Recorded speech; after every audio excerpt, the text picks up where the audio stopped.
Hey guys, welcome to Hippocrates TV, and this is That Med Life.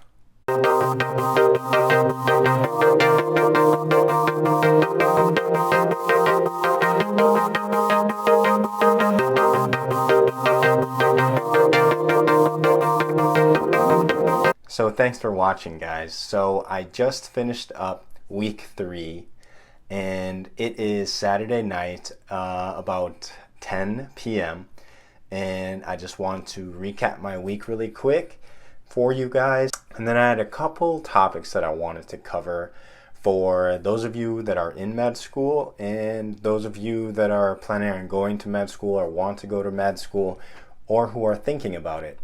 So my week first, week 3 was probably the best week so far.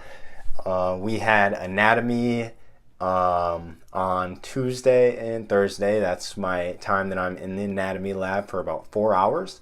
And Monday and Friday are basically devoted to basic sciences. So biochemistry, genetics, nutrition, and that's about it. And then interspaced in between my week, I have embryology and histology, and then those are my science classes. And then I also have essentials of clinical medicine, and that's where we get to interview patients, do physical exams, take patient histories, all of that stuff. So that's basically what I did this week. In anatomy, it's getting a lot better, and I'm learning a lot more, and it's getting easier to get all of my dissection done maybe in the first hour, hour and a half, 2 hours at most. And then my body buddies and I can kind of study in lab. So we've got our dissection done, and then we can start finding landmarks and start finding different body parts. So it's getting a lot better, and I'm enjoying it a lot more. And that's basically my week. I want to tell you guys, on Friday, I also got to participate in an arthroscopy workshop. Basically, they had I think a 4th or 5th year resident in orthopedic surgery come in, and we were able to see how an arthroscopy procedure happens and how they infiltrate the articulation between the head of the humerus and the glandarian fossa.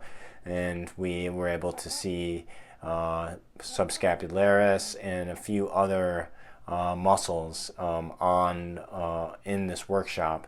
So it was really, really interesting, and I was really excited to actually ask the surgeon some questions, and it was a really good time. And we even got to use the camera ourselves, and then also use a probe, so we were able to see different, point to certain muscles or surfaces, tendons, and talk about what those were. So that was really enjoyable, and it really got me excited, perhaps for a specialty in surgery.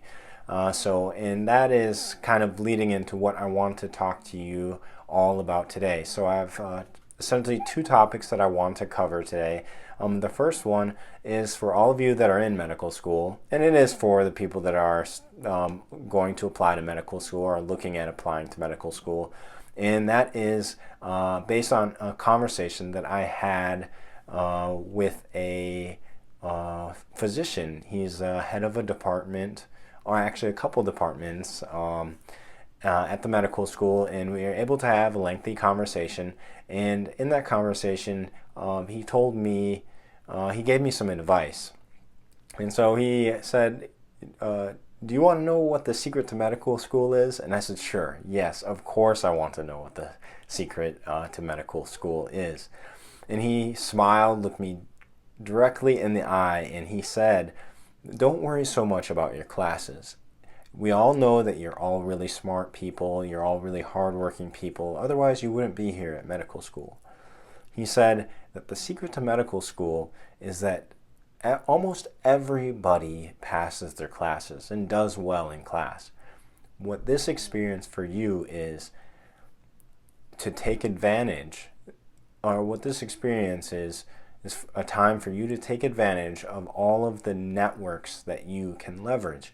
And he said, do you know what you're interested in? Do you know what specialty you want to go into? Do you know what residency you'll be applying to in 3 years?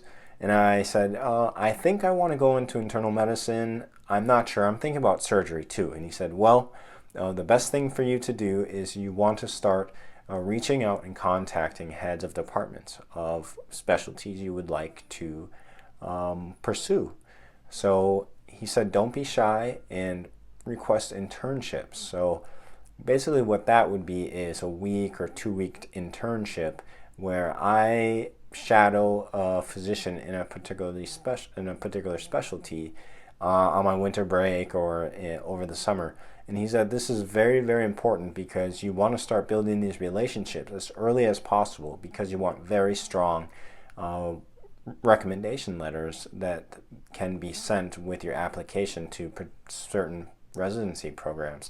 And he told me that you want to apply to residency programs, and there was actually a resident, one of his residents there, taking part in the conversation, and he also told me that you start applying in your third year, and everything's got to be put together by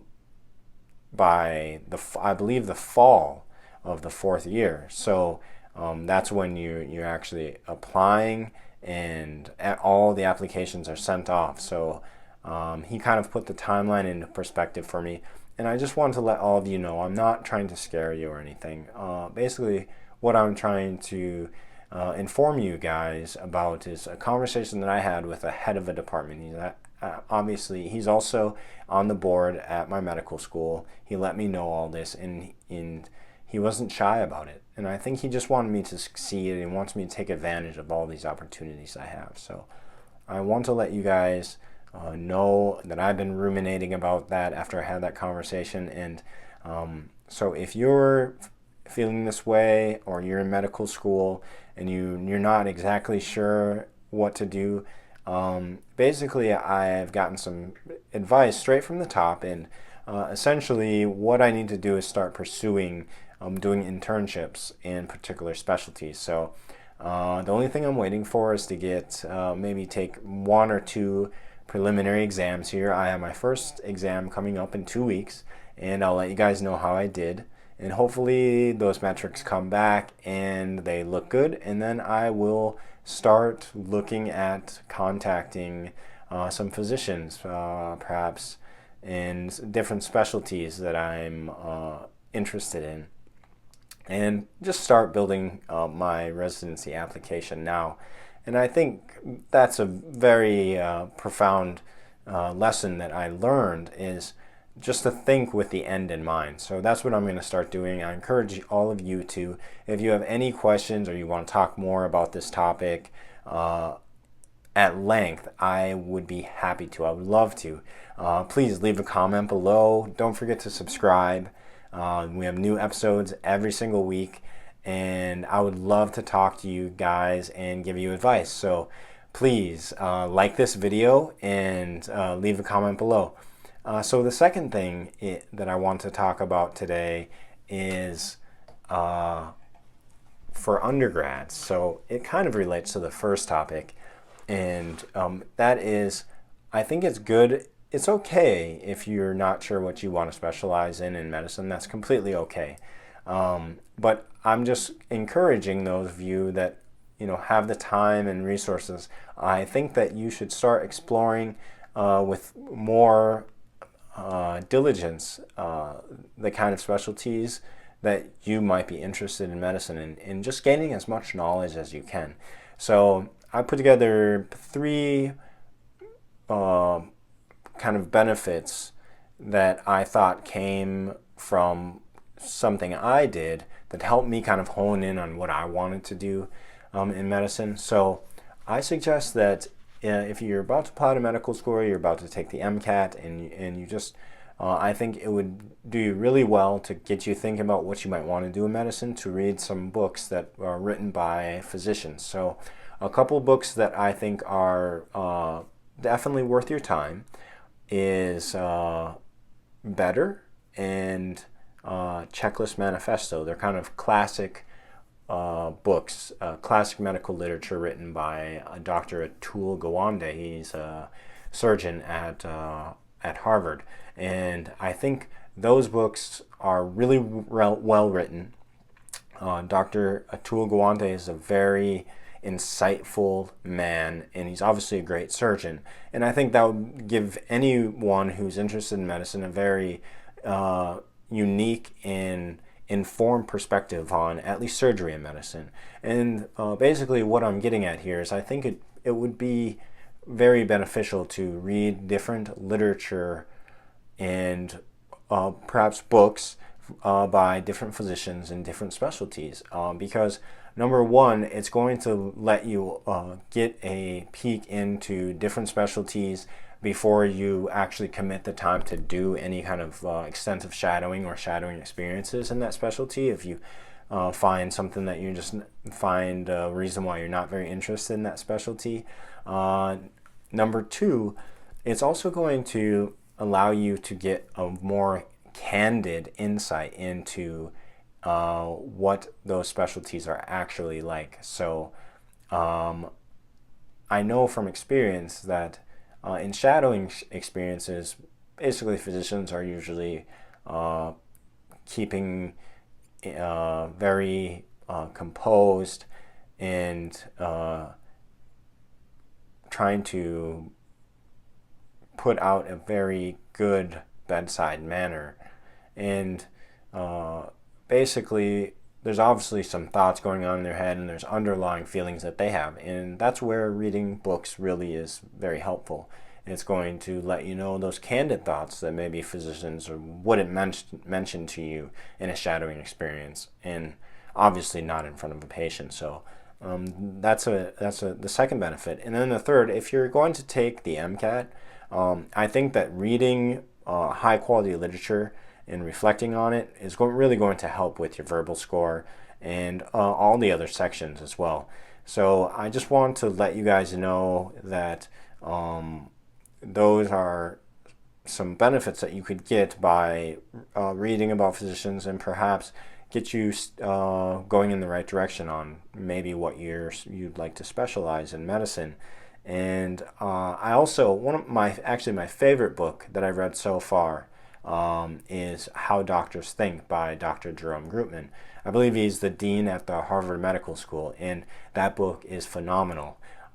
He is a clinical oncologist, so it's a different perspective, and it can help you explore other avenues in medicine. And you would not believe how many of the concepts that he writes about in that book come up every day in medical school and among medical professionals. And so it really would be to your advantage to read that book. So I just wanted to throw that out there and let everyone know what I have been thinking about all week. I went through all the motions, and I did my best, but really my mind's been occupied with thinking about the secret to medical school, really where I'm going and what I'm going to do. So perhaps more on that later. If you want to talk about anything, you have any questions, you have any comments or concerns, please leave a comment. And thank you so much for watching.